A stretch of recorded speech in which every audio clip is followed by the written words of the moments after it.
जो आज ये आपने इनॉग्रेट किया, नहीं इनॉग्रेट नहीं, अभी फाउंडेशन स्टोन लगा है। इसका कितना फायदा होगा?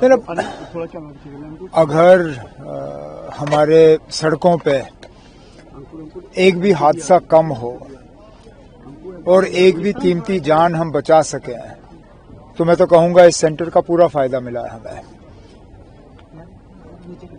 रोड एक्सीडेंट के वजह से बहुत सारे लोग अपनी कीमती जानें गंवा देते हैं और अक्सर बेशतर आपने देखा होगा जब एक्सीडेंट हो जाते हैं तो शिकायत ये आती है कि वो गाड़ी इस लायक ही नहीं थी कि वो गाड़ी सड़क पे हो। इसलिए 2 ऑटोमेटेड टेस्टिंग सेंटर्स, एक पाम्पोर वादी के लिए और एक नगरोटा जम्मू के लिए, फिलहाल इनके फाउंडेशन स्टोन लगे हैं। प्राइवेट पार्टी के साथ जो है एक पीपीपी मॉडल पे ये दोनों किए जा रहे हैं और उम्मीद की जाती है कि 6 महीने के अंदर अंदर ये दोनों काम करना शुरू कर जाएंगी। इसके बाद गाड़ियों को टेस्ट करना जो है ये कंप्यूटर के जरिए होगा। जिसकी गाड़ी फेल हो जाती है वो गाड़ी फिर सड़क पे होगी नहीं।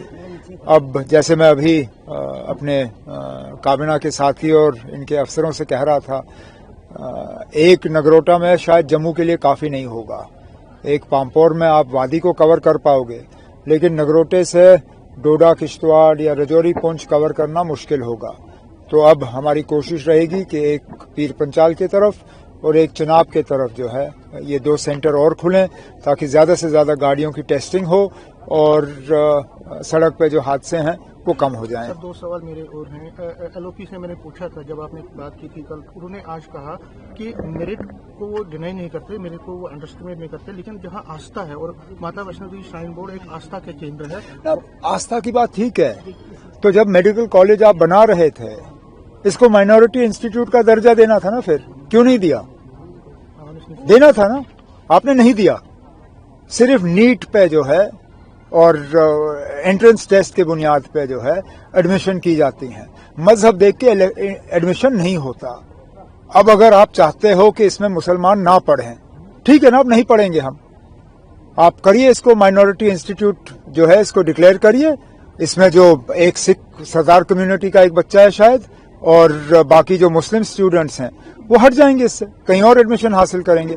इन्होंने मेरिट पे हासिल किया ना एडमिशन, इनकी एडमिशन कहीं और कराइए। लेकिन कल को जब आप फिर मुसलमानों के खिलाफ उंगली उठाते हो, कहते हो कि ना ये कम्युनल हो गए हैं, ये सेक्टेरियन हो गए हैं, ये जो है ये दूसरों को बर्दाश्त नहीं करते, तो ये याद करिएगा जब आप इनके बच्चों को बर्दाश्त नहीं करोगे तो कल को फिर जब कुछ हो जाता है फिर आप पूरी कौम को कसूरवार मत ठहराइए इसके लिए।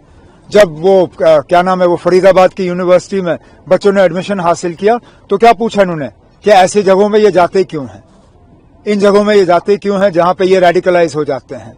जब माता वैष्णो देवी जैसे मेडिकल कॉलेज में बच्चे जाने के लिए तैयार हैं, उन्हें कोई इस बात की मतलब कोई परेशानी नहीं है कि वो नाम माता वैष्णो देवी का है या उस संस्था से पैसा लगता है, वो तालीम से उनका मतलब है, वो चाहते हैं डॉक्टर बनना।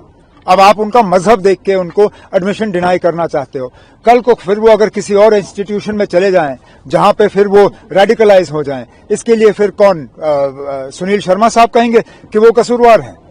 आप ना मुसलमान बच्चों को इस तरह मत धकेलिए, क्योंकि उसके बाद फिर जो हो जाता है उसके लिए फिर आप पूरे कौम को कसूरवार ठहराते हो, मत करिए। और मैं फिर इस बात पे आता हूं, अगर आप चाहते हो कि मुस्लिम बच्चे जो हैं आपके इस मेडिकल कॉलेज में नहीं पढ़ें, मेहरबानी करके इसका आप स्टेटस बदल दीजिए, इसको माइनॉरिटी स्टेटस दे दीजिए और हमारे बच्चे जो हैं वो कहीं और एडमिशन हासिल करेंगे, बांग्लादेश जाएंगे, टर्की जाएंगे, कहीं और जाएंगे। मुझे उस पर कुछ नहीं कहना।